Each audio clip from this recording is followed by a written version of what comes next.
आता आलास तू तर राहा आत्यासोबत आणि तिच्या चेहऱ्यावर एक क्रूर आणि स्मित हास्य असते.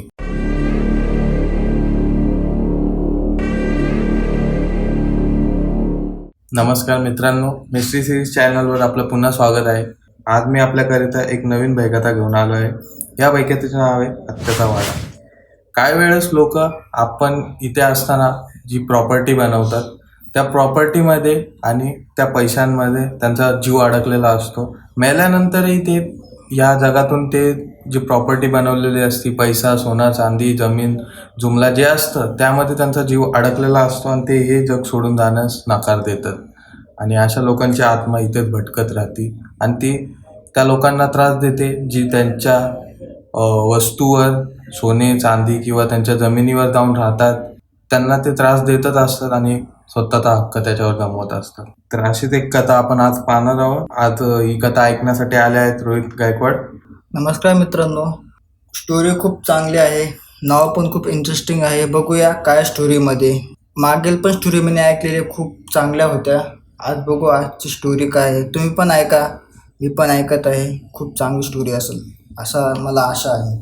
चला तर आपण या कथेला सुरुवात करूया. ह्या कथेमध्ये आपल्याला लेखकाचे म्हणजेच जो कॅरेक्टर आहे त्यामध्ये त्याचे नाव नाही माहिती आपल्याला, पण या कथेचे लेखक आहे जितेंद्र. यांच्या कथा प्रतिलिपी ॲपवर सुद्धा जाऊन वाचू शकता.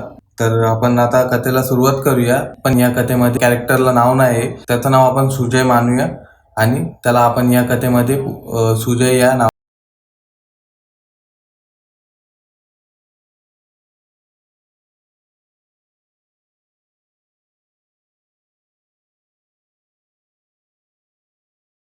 हा मुंबईमध्ये राहत असतो आणि त्याला एक दिवशी त्याच्या आत्याचं पत्र येतं. त्या पत्रामध्ये असं लिहिलेलं असतं त्याच्या आत्याची प्रकृती खूप बिकट असते, त्यामुळे त्याला आता सरळ त्यांच्या गावाला जायचं असतं जिथे आत्या राहत असते.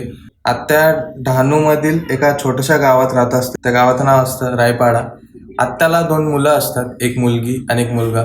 दोघेही अमेरिकेला म्हणजे बाहेर देशात शिकायला गेलेले असतात आणि आता ते तिथेच राहत असतात. ते आत्याची त्यांना पण तब्येत माहिती असते की तिची प्रकृती कशी आहे, तरी पण ते इकडे येण्यास नकार देतात आत्याकडे राहायला. त्यामुळे मग आता सुजयच राहिला होता. आत्याचा त्याच्यावर जीवही होता आणि लहानपणापासून तो तिकडे राहायलाही जायचा आणि तोच एकुलता एक आता राहिला होता आत्यासाठी त्यांच्या मागे. आत्या वाड्यामध्ये राहत असतात, त्यांच्यासोबत त्यांचे जे पती सुजयचे काका ते सुद्धा राहत असतात. पण काही वर्षांआधी म्हणजे 2 वर्षाआधी त्याच्या काका परिस्थिती त्यांची बिकट झाली आणि त्यांची प्रकृती खूप कमी होत जात तेही वारले. आता 2 वर्षापासून आत्या तिथे त्या वाड्यात एकटीच राहते. तो वाडा खूप मोठा होता. लहानपणी सुजय तिकडे खेळायला जायचा. त्याला तो वाडा तेव्हा खूप आवडायचा आणि आत्याचाही स्वभाव खूप छान होता. आत्या थोडी ते रागवायचे आणि त्यांचा रुबाबदार म्हणजे ज्या माणसाचा असा रागीट स्वभाव तर नाही, पण त्यांचा असा कुठे असतो दरारा बोलतात, दरारा असतो. ते लोक असे थोडा रागीटप्रमाणे आणि त्यांचा शब्द असा खाली पडू नये म्हणून त्यांचा असतो एक दरारा. तशातली त्याची आत्या होती. त्यांची शरीराकृतीच तशी होती. सुजय सुद्धा त्यांना घाबरायचा, पण तो एवढा नाही घाबरायचा कारण त्याची आत्या त्याचाही लाड खूप करायची आणि तो त्यांच्या जवळचा होता खूप. आधी जेव्हा तो त्यांच्या घरी जायचा तेव्हा तिथे तो खूप महिने राहायचा. जेव्हा शाळेला सुट्ट्या असायच्या तिथेच खेळायचा. त्यांच्या वाड्याच्या जिथे मागची बाजू आहे तिकडे एक झोपाळा असायचा. त्या झोपाळ्यावर बसून आजी यांच्याकडे लक्ष द्यायची आणि तिथेच ठामपणे ती बसून नेहमी ती जास्त करून काय बोलायची नाही, लोकांशी बोलायची, सर्वांशी बोलायची, पण बोलताना तिथे एक वाक्य असायचं की हा वाडा माझा आहे आणि हा वाडा सोडून मी कधीच जाणार नाही. एवढं त्यांचं त्या वाड्यावर खूप अतिशय प्रेम होतं. त्यामागील एक कारण होतं, कारण सुजयचे काका आणि आत्याने स्वतःचे दागिने, सर्व जे दागिने होते ते मोडून आणि काकांनी त्यांचे जमीन आणि ज्या काही त्यांच्या प्रॉपर्टी होत्या, त्यांच्या हिस्स्यामध्ये मिळालेले पैसे वगैरे होते ते सर्व त्यांनी लावून हा एक भक्कम वाडा त्यांनी मेहनतीने आणि त्यांचं सर्व जे आजपर्यंत कमवलेलं होतं ते लावून त्यांनी तो वाडा निर्माण केला होता आणि त्यांचे खूप प्रेम होते त्या वाड्यावर. ते वाडा ते कधीच सोडून जाणार नव्हते. पण काका तर वाढतात आता. आत्या आधीपासूनच बोलायची की हा वाडा माझा आहे आणि मी इथून कधीच जाणार नाही. तर आता सुजयला माहिती होतं की आत्याची तब्येत बरी नाही आहे, तर आता त्याला जाणं भाग होता. म्हणून त्याने दादरवरून दुपारची बस पकडली. 2 वाजले असेल. 3 तासाचा रस्ता होता. 3 तासात तो पोहोचणार होता. 3 तासाचा प्रवास करून तो आत्याकडे पोहोचणार होता. बसमध्ये तो बसतो. त्यानंतर बस सुरू होते. असंच त्याला आठवायला लागतात जुन्या आठवणी, की आम्ही इथे खूप खेळायचो लहानपणी सर्व. त्या आता मी तिथं चाललोय. त्याला हे सर्व आठवायला लागतं आणि त्या आठवणीमध्ये त्याला झोप लागते. वाऱ्याचा झुळूकही येतो असतो खिडकीमधून. गारगार वारा लागतो, त्यामुळे त्याला झोप लागते. काही काळाने कंडक्टर त्याच्या गावाचं नाव घेतो, रायपूर. तेवढ्याने त्याची जी हलकी झोप लागलेली असते ती उघडते आणि तो बसच्या खाली उतरतो. बसमधून उतरल्याच्या नंतर 10-15 मिनिटं चालून जातो. तो वाड्यापर्यंत पोहोचतो. समोर एक भक्कम आणि खूप प्रशस्त वाडा उभा असतो. पण तो वाडा आज जसा लहानपणी दिसायचा तेव्हा तो उभरून दिसायचा, पण आता तो काही दबल्यासारखा वाटत होता आणि अंधाराने त्याच्यावर राज्य केल्यासारखं असं वाटत होतं. भयानक वाटत होतं. असं वेगळंच की विचित्र. त्यामध्ये असं लोक राहतात की नाही असा प्रश्न पडेल कोणालाही लांबून बघितल्यावर, असं तो वाडा वाटत होता. सुजय आतमध्ये पोहोचतो, गेटच्या दरवाजापर्यंत पोहोचतो. त्याच्याकडे वाड्यातला एक नोकर येतो आणि त्याच्या हातातून त्या बॅगा घेतो आणि त्याचा स्वागत करतो वाड्यामध्ये आणि आतमध्ये घेऊन जातो.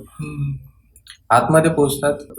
मध्यभागी दिवाणखाना होता, म्हणजेच हॉल खूप मोठा, आणि त्याच्या उजव्या बाजूला वाचनालय होते आणि डाव्या बाजूला गेस्ट रूम असतं आणि वरच्या मजल्यावर 2 रूम असतात. त्यामधील एका रूममध्ये आजी असते आणि दुसरा रूम रिकामाच असतो, जिथे मी लहानपणी यायचो तर मीच राहायचो, असं सुजय म्हणतो. त्यानंतर सामान वगैरे तो त्या खोलीमध्ये ठेवतो आणि आत्याची प्रकृती पाहायला तो त्यांच्या रूमकडे जायला लागतो.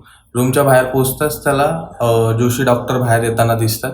जोशी डॉक्टर हे त्यांचे फॅमिली डॉक्टर होते. सुजय त्यांना विचारतो आता आत्याची तब्येत कशी आहे, तर ते फॅमिली डॉक्टर जोशी ते बोलतात आता आत्याची प्रकृती अजूनच ढासळत आहे. त्यांचं शरीरही त्यांना आता साथ देणं गेले. त्यांचं वयही खूप झालंय, पण त्यांचा जो मेंदू आहे तो अजूनच कार्यक्षम होत चालला आहे. एवढं बोलून डॉक्टर तिकडून निघून जातात आणि रूमच्या आतमध्ये सुजय प्रवेश करतो. प्रवेश करतात समोर बेड ठेवलेला असतो उजव्या बाजूला आणि बेडवर आत्या झोपलेली असते आणि तिथे एक खुर्ची ठेवलेली असते. त्या रूम मध्ये प्रवेश करतात त्याला एक थोडासा गारवा जाणवतो. खूपच अंधार असतो खोलीमध्ये. खिडकीमधून मंद प्रकाश येत असतो आणि गारवा सुद्धा त्या रूम मध्ये असतो. खिडकी बंदच असते, पण काय माहित तिथे गारवा कसा असतो. सुजय तिकडे जाऊन बसतो. डॉक्टरने सांगितल्याप्रमाणे त्यांनी आजीला झोपेची औषध दिलेली असते, त्यामुळे आजी झोपलेलीच असते, तिचे डोळे बंद असतात आणि सुजय जाऊन त्यांच्याजवळ फक्त बसून राहतो. काही वेळाने अचानक सुजयचा हात कोणीतरी आता घट्ट पकडतं.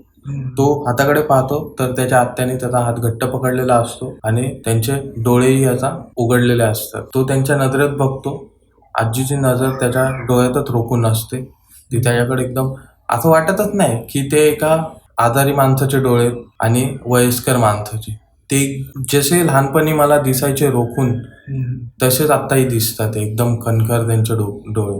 ते माझ्याकडे बघतच असते आणि आजी बोलते आलास तू, बऱ्याच दिवसांनी आला, आता आलास तर आत्ता सोबत राहा, आता जाऊ नकोस. तर सुजय मान हलवून बोलतो हो, एवढे बोलतो आणि तेवढ्यात आजी हसू लागते. एकतर आजारी माणसाची पकड वगैरे त्यांच्या हातापायात प्राण एवढे उरलेले नसतात. त्यांचं म्हणजे ते लोक नाजूक असती परिस्थिती आणि ते खात वगैरे नसतात, तर जरा कमजोरी आलेली असते. पण आत्याची हाताची जी पकड होती ती असं वाटतच नव्हतं की कोणत्या आजारी माणसाच्या हाताची पकड आहे. त्यांची पकड अजूनच दाटत होती, घट्ट. त्यामुळे सुजय तिकडून पळ काढण्याचा प्रयत्न करतो. आत्याही झोपून जाते. सुजय खोलीच्या बाहेर येतो आणि तो जरा फ्रेश होण्यासाठी निघून जातो. हातपाय धुवून बाहेर परत येतो हॉलमध्ये आणि जेवायला बसतो. तर नामू येतो, त्याला जेवण सर्व वाढतो. गप्पा मारता मारता नामूशीच बोलतो, कारण घरात कोणी नसतं आणि एवढा मोठा वाडा, त्यामध्ये फक्त 3च लोक असतात. त्यामुळे तो नामूशी गप्पा मारतो आणि असंच गप्पा मारता मारता त्याचं जेवण पूर्ण होतं आणि जेवण वगैरे मध्ये दोघं रात्री झोपायला निघून जातात. सुजय जातो त्याच्या रूममध्ये झोपायला, पण तिथे नवीन जागा असल्यामुळे त्याला लवकर झोप येत नाही आणि त्याच्या डोक्यामध्ये आत्याबद्दलचे जे विचार असतात तेही सुरू असतात. आणि इथे आल्यापासून त्याला बरं वाटत नाही आधीसारखं. इथे असं त्याला वेगळंच वाटवतं. एक अंधाराचे त्या वाड्यामध्ये एवढा भीतीचे आभास. भीतीचे वातावरण आहे, अंधार आहे त्या वाड्यामध्ये. त्यामुळे तिथे त्याला आधीसारखं वाटत नाही, फिलिंग येत नाही. कोणालाही असे वाटतात ना, खूप बऱ्याच वर्षांनी तो तिथे गेलेला असतो, पण त्याला आता तिकडे बरं वाटत नाही. त्यामुळे मग खूप उशिराने त्याला झोप लागते. झोप लागल्याच्या नंतर दुसऱ्या दिवशी तो सकाळी खूप उशिराने उठतो, फ्रेश वगैरे होतो आणि टेबलवर नामूने चहा, ऑमलेट वगैरे आणि ब्रेड हे सर्व नाश्त्यासाठी तिथे आणून ठेवलेलं असतं. सुजय नाश्ता करतो आणि वाड्याच्या बाहेर येतो जरा फेरफटका मारायला, नवं जरा वातावरण. तर तो बघायला येतो, बाहेर येतो फ्रेश हवा वगैरे मिळवण्यासाठी. वाड्याच्या बाहेर पुढे थोडंच अंतरावर गेल्याच्या नंतर इथे आल्यापासून त्याच्या डोक्यात तेच विचार चालू असतात. त्यानंतर तो असा विचार करतो की वाड्यामध्ये मी आजपर्यंत एका देवाचा फोटो बघितला नाही, ना देऊळ घर, ना देवाचं काहीच इथे वास्तव्य नाहीये. वाटतं आजीला या घरात स्वतःच स्थान पाहिजे होतं आणि स्वतःच रुबाब पाहिजे होता. यांना म्हणजे देवासाठी पण थोडीशी पण जागा यांना द्यायची नव्हती. त्यामुळे असेल काही असा तो विचार करतो. देवच जाणे असं बोलतो आणि पुढे निघून जातो. पुढे जातो तर त्याला एक देऊळ दिसतं, गणपतीचं मंदिर असतं ते. तो जाऊन तिकडे 1-2 तास तो तिथे बसतो, त्याला बरं वाटतं. वाड्यापेक्षा तर त्या मंदिरात त्याला शांतता भेटते. तिथं बसल्याच्या नंतर तो तिकडून निघतो आणि वाचण्याचा छंद होता त्याला भरपूर. त्यामुळे तो बोलतो की मी वाचण्यासाठी काहीतरी टाइमपास म्हणून घ्यायला जातो. त्यामुळे तो रिक्षा पकडतो आणि शहरात जातो, बुक स्टोअरमध्ये जातो आणि तिकडून 2-3 पुस्तकं वाचायला घेतो सोबत. घरी येऊन तो तेच पुस्तकं वगैरे वाचतो. पुस्तकं वाचता अशीच संध्याकाळ होते, मग रात्रही होते. रात्री जेवण वगैरे सुजय परत आजीच्या खोलीमध्ये जातो विचारपूस करण्यासाठी आणि त्यांची तब्येतही पाहण्यासाठी. तिकडे जातो तो खोलीमध्ये. आजीचे डोळे बंदच असतात. त्याला वाटतं आजी परत झोपलेलीच आहे अजूनही. पण तो जाऊन तिथे जसा बसतो, आजीचे डोळे उघडतात. अचानक खाडकन तिचे डोळे उघडतात आणि ती त्याच्याकडे पाहायला लागते आणि परत त्याचा हात धरते आणि बोलते, आता आलास तू तर राहा आत्यासोबत. मला तुला काहीतरी सांगायचं आहे आणि खूप काय बोलायचं सुद्धा आहे. तर राहा तू माझ्यासोबतच आता आणि जाऊ नको मला सोडून. एवढं बोलते. पण सुजयला भीतीच वाटत असते. तो तिच्या डोळ्यातच पाहत असतो आणि आजी त्याच्या डोळ्यात पाहत असते आणि तिच्या चेहऱ्यावर एक क्रूर आणि स्मित हास्य असते. तर तो तसाच बघत असतो. त्याला तिकडून निघायचे असते, कारण त्या खोलीमध्ये एक भयान वातावरण झालेलं असतं, अंधार झालेला असतो. मंद प्रकाश तसाच त्या खिडकीमधून येत असतो आणि जो आजीने हात पकडलेला असतो तो घट्ट होत जातो आणि तो जो खरबुडा हात असतो आत्याचा, तो त्याला लागत असतो. आणि त्या वातावरणामुळे त्याला तिथून निघूसं वाटत होतं. त्याला तिथे थांबायचंच नव्हतं. पण ती आत्याची नजर असते, ती त्याला तिथेच थांबून ठेवते. जसं काही वशमध्ये केलंय. आपल्याला काही गोष्ट नाही का, असं आपण एका जागेवरच थांबलेला असतो, आपल्याला हलूच देत नाही, तसं त्याला वशमध्ये करून ठेवलेलं असतं. तेवढ्यात नामू येतो आणि मेन जो दरवाजा असतो तो आपटतो आणि त्या आवाजाने आत्याही तिकडे पाहू लागते आणि ती नजर आत्याची रोखलेली सुजयवरून ती तिकडे होती आणि सुजय लगेच उठून आपला हात सोडून त्या खोलीच्या बाहेर येतो. त्यानंतर सुजय नामूला भेटतो आणि तो त्याच्यासोबत असंच गप्पा मारत असतो. गप्पा मारता मारता तो त्याला बोलतो की आधी तर या वाड्यामध्ये खूप नोकर चाकर होते, आता फक्त तू आणि जी मावशी येते जेवण बनवायला तीच का असते. आधी या वाड्यामध्ये तर भरपूर नोकर चाकर होते ना, आता फक्त मला तुम्हीच दोघं दिसतात. तू घरातली कामं करतो आणि त्या मावशी येतात, त्या जेवण बनवून आणि थोडंसं धुणे भांडे करून जातात. तर तो बोलतो मी आल्यापासून तर इथे असंच आहे, जास्त काही लोक आहे नाही आणि माझी मजबुरी आहे म्हणून मी इथे काम करतो, नाही तर मी पण नसतं केलं. असं तो बोलून तो त्याच्या कामाला लागतो. सुजय पण आपले पुस्तकं वगैरे वाचत असतो. त्यानंतर तो जे उजव्या बाजूला वाचनालय असतं त्यांच्या घरातच, तिकडे जातो. तो खोलीमध्ये जाताच त्याला वेगळंच वातावरण वाटतं. जसं हॉलचं वातावरण आहे तसं नाही त्या खोलीचं वातावरण. तिथलचं वातावरण जसं आजीच्या खोलीचं आहे तसंच सेम असतं आणि खिडक्या ज्या आहेत त्या धुळेने माखलेल्या होत्या, पण त्यामधून एकदम मंद आणि बारीक प्रकाश येत असतो. खिडक्या वगैरे खोलतो आणि त्या खोलीमध्ये प्रकाश वाढवतो आणि तिथे जाऊन बसतो आणि पुस्तकं चाळू लागतो की कोणतं चांगलं पुस्तक मिळेल का. पुस्तक असे चाळत असताना तो वाचत वगैरे असतो पुस्तक, त्याला असं जाणवतं की त्याला कोणीतरी पाहत आहे. आपल्याला कळतं ना, कोणी आपल्याला पाहत असेल तर आपल्याला असं वाटतं की आभास होतो. आभास होतो, आपल्याला कळतं की बघतोय कोण. कोणीतरी आपल्याकडे बघतच आहे कधीपासूनच. तर असं त्याला वाटत होतं की त्याची आत्या आहे ती त्याला कुठून तरी लपून असं पाहतच आहे, सतत त्याच्याकडे कोणती तरी नजर रोखूनच आहे असं त्याला वाटतच होतं. तेवढं होतं. त्यानंतर तिथे बसून तो बोर होतो आणि तो निघून जातो जेवायला.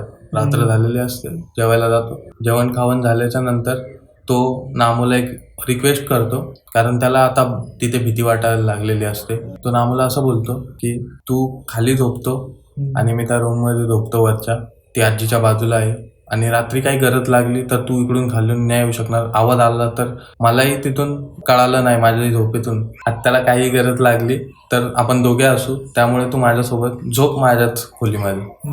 नामूला काहीच त्यामध्ये प्रॉब्लेम नसतो. तो बोलतो ठीक आहे, मी तुमच्यासोबत झोपतो. तर तो तिकडे झोपतो. रात्रीचे झोप लागल्याच्या नंतर सुजयला एक आवाज येतो बाजूच्याच गॅलरीमधून. त्यांच्या वरती पत्रे असतात ना, त्या पत्र्यांवर कौलं टाकलेले असतात. त्याला असा आवाज येतो त्या कौलांचा, त्याला कळत नाही. तो उठून बसतो आणि तो आवाज ऐकण्याचा प्रयत्न करतो. थोडा वेळ तो लक्ष देऊन तो आवाज ऐकतो. त्याला असं वाटतं की त्या कौलांवर कोणतरी चालतंय, असा त्याला आवाज येतो. पण तो असा विचार करतो की कोणतरी मांजर किंवा काय प्राणी असेल तिथे पत्र्यावर. तो असा विचार करून परत झोपून जातो. झोपल्याच्या नंतर दुसरा दिवस होतो. सकाळी उठतो तो. असंच त्याचं चालू असतं, पुस्तकं वगैरे वाचायचे, बाहेर जायचं, मंदिरात वगैरे बसायचं, थोडा फेरफटका मारून गावात परत वाड्यामध्ये यायचं. त्याचं असंच चालू असतं नेहमीप्रमाणे. आणि इकडे आत्याची प्रकृती ढासळत होती. डॉक्टरचं रोजचं आता येणं जाणं चालू होतं. ते यायचे, तिला चेक वगैरे करून निघून जायचे. त्यानंतर एक दिवशी सुजय हॉलमध्ये पेपर वाचत बसलेला असतो. दरवाजा उघडून येतो आणि धावतच वरच्या मजल्यावर जातो आणि आजीच्या खोलीमध्ये जातो. त्याच्या मागोमाग सुजय सुद्धा जातो. तिकडे पाहतात तर आत्या झोपलेलीच असते. खोलीमधून बाहेर आल्याच्या नंतर सुजय विचारतो नामूला की काय झालं, तू सरळ आत्याच्या खोलीमध्येच का गेला धावत बाहेरून येऊन. तर नामू खूप घाबरलेला असतो. त्याचे हातपाय थरथरत असतात आणि त्याचा आवाजही थरथरत कापत बाहेर बोलायला लागतो की इकडून काही गावातल्या महिला होत्या ज्या इथून आपल्या वाड्याच्याकडून ते त्या रोडवरून जात होत्या. त्यांना आपल्या वाड्यावर एक आकृती दिसते. वरती पत्र्यावर जी कौलं आहेत त्यावरून चालताना एक आकृती दिसते. त्यांना ते आधी तर नीट दिसत नसतं, त्यामुळे ते थोडं लक्ष देऊन बघतात आणि थोडं जवळ येतात वाड्याच्या. आणि त्यांना त्या थोड्याशा प्रकाशामध्ये त्यांना असं आत्याचा चेहरा दिसतो की आत्या 4 पायांवर एका प्राण्याप्रमाणे त्या कौलांवर चालत आहे. त्या खूप घाबरून आपल्या वाड्याकडून पळून जातात गावाच्या आतमध्ये. त्या धावतच चाललेल्या असतात त्यांच्या घरी. तेवढ्यात मी तिकडून जात असतो आणि हे मला तिथे भेटतात आणि झालेलं सर्व प्रसंग मला सांगतात. तसंच मी इथे धावत आलो आत्याला पाहण्यासाठी की खरंच काय चालू आहे.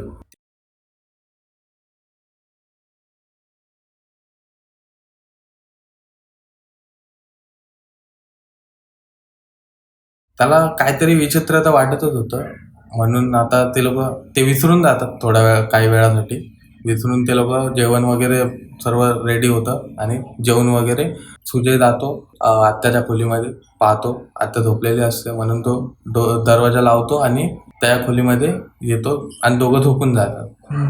त्याला अचानक रात्रीचे आवाज परत तो कौलांचा यायला लागतो आणि त्याच्याच बेडवर तो उठून बसतो आणि तो आवाज नीट लक्ष देऊन ऐकू लागतो. आणि तो बाजूला बघतो तर नामू सुद्धा उठून तेच आवाज ऐकत असतो. म्हणजे आता दोघांना आवाज आलेला असतो आणि तो आवाज आता हळूहळू त्यांच्या खिडकीजवळ येतो. पण दोघांमधून कोणाचीच हिंमत होत नाही की आपण खिडकी खोलून बघावं. तर मित्रांनो, आपल्याला ही कथा आवडत असेल ना तर या व्हिडिओला नक्कीच लाईक करा. तर कोणाचीच हिंमत होत नाही. सुजय कसं तरी हिंमत करून त्या खिडकीजवळ जातो आणि हळूच तो खिडकीचं दार उघडतो. दार उघडून सुजय खिडकीमधून वाकून पाहतो तर त्याला डाव्या बाजूला त्याची आत्या दिसते. एका मांजरीचे शरीर ती फाडून खात असते. एक चावा ती तोंडानेच त्या मांजरीचा घेत असते आणि तिच्या पूर्ण दातांमध्ये, तोंडाला पूर्ण रक्त लागलेलं असतं. मागूनच नामू सुद्धा येतो आणि ते दृश्य पाहतो. ते दृश्य पाहताच नामूची किंकाळी निघते आणि आत्याचं लक्ष या दोघांकडे जातं. आत्या या दोघांकडे पाहते आणि स्वतःचे दात वाजवते, एक हास्य देऊन परत ती मांजरीचे चावा घ्यायला लागते आणि तिचे एक एक मांस खावं लागते. हे सर्व पाहून यांची हालत खराब होते. हे लोक लगेच ती खिडकी बंद करतात आणि खोलीमध्ये येऊन आतमध्ये बसतात. हे सर्व दृश्य पाहिल्याच्या नंतर या दोघांमधून कोणाचीच हिंमत होत नाही की खिडकीकडे परत जाऊन पाहावं. त्यामुळे हे सकाळ होण्याची वाट पाहतात, खिडकी वगैरे बंद करून. कुठेतरी जाऊन त्यांना काही वेळाने, भरपूर वेळाने झोप लागते आणि त्यातच सकाळ होऊन जाते. सकाळ झाल्याच्या नंतर डॉक्टरही येतात. डॉक्टर आल्याशिवाय हे आत्याच्या खोलीचा दरवाजा उघडत नाही. जसे डॉक्टर येतात, खोलीचं दार उघडतात हे आत्याच्या रूमचं आणि डॉक्टर आतमध्ये प्रवेश करतात आणि ते पाहतात, म्हणजे चेक वगैरे करतात आणि यांना सांगतात की आत्या मृत्यू पावली. सुजय विचारतो की कितीच्या दरम्यान झालं असेल हे सर्व, की डॉक्टर सांगतात रात्रीच्या 12च्या दरम्यान झालं असेल हे सर्व. तर सुजय त्यात विचार करतो आणि नामू त्याकडे पाहतो. 12च्या दरम्यान, पण आत्ता तर आम्हाला 2च्या दरम्यान त्या पत्र्यावर दिसली मांजरीचा मांस खात असताना. हे सर्व ते डॉक्टरांना पण सांगतात. डॉक्टरचा काय असे गोष्टींवर विश्वास बसत नाही. ते बोलतात की आत्यांचा या वाड्यामध्ये जीव होता, त्यामुळे त्यांचं जे मेंदू होता तो ऍक्टिव्ह होत होता, जास्तच कार्यक्षम होत होता. जसं जसं त्यांचं शरीर मृत्यू पावत होतं, त्यांच्या अंगातून जीव जसा कमी कमी होत चालला होता, त्यांची प्रकृती ढासळत चालली होती, पण त्यांचा मेंदू अजूनच जास्त ऍक्टिव्ह स्टेटमध्ये जात होता. हे सर्व ऐकून सुजय आणि नामू मागच्या दिशेला जातात, जिथे आत्या त्या मांजरीचं मांस खात होती. तिथे जाऊन हे लोक ते दृश्य पाहतात. ते पाहून यांचे डोळे उघडेच राहतात. तिथे पाहतात तर रक्त सांडलेलं असतं त्या जमिनीवर आणि मांजरीची जी बॉडी असते ती तिथे लटकलेली असते. त्यामधूनही रक्त ती खाली तिथून टपकत असतं आणि तिथे लिहिलेलं असतं की हा वाडा माझा आहे आणि या वाड्यामधून मी कधीच जाणार नाही. हे सर्व आता सुजयला समजतं की आत्या तिथं शरीर सोडून गेली आहे, पण ती अजूनही इथेच आहे, या वाड्यामध्येच आहे आणि ती कधीच आता कोणाला हा वाडा विकूनही देणार नाही आणि ह्याला काही हानी पोचवू देणार नाही.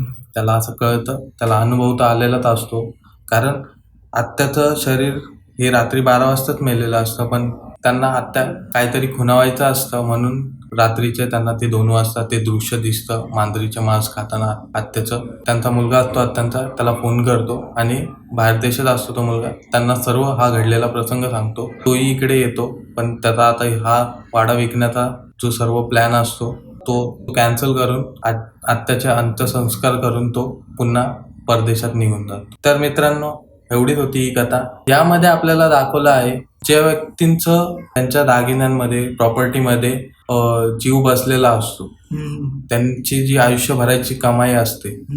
आपण म्हणतो की मेल्याच्या नंतर कोण कुठे काय घेऊन जाणार, मेल्याच्या नंतर तू घेऊन जाणार आहे काही सोबत, पण काही लोकांचा जीव असा बसलेला असतो मेल्याच्या नंतरही ते त्या प्रॉपर्टीमध्ये अडकून राहतं. आता आपण रोहित गायकवाडकडून ऐकू, त्यांना ही कथा कशी वाटली. खूप चांगली होती आणि खूप भय कथा ही अशी होती, जसं की रोहितने सांगितलं की व्यक्तीचा त्या वस्तूवर जीव अडकलेला असतो, म्हणून ते व्यक्ती त्या वस्तूला सोडत नाही. मेल्यावर पण त्याची आत्मा त्या वस्तूवर असते. खूप चांगली होती स्टोरी, मला खूप आवडली. जर तुम्हाला आवडली असेल तर तुम्ही लाईक करा मित्रांनो, लाईकही करा आणि चॅनलला सबस्क्राईब सुद्धा करा आणि आपल्या मित्रमैत्रिणींसोबत हा व्हिडिओ शेअर करा. तसेच आपले खरे अनुभव किंवा आपल्या स्टोरीज असतील, भयकथा असतील किंवा असे मिस्टेरियस अनुभव असतील ते आमच्यासोबत शेअर करा खाली दिलेल्या IDsवर. चला तर मग आपण भेटू पुढच्या व्हिडिओमध्ये.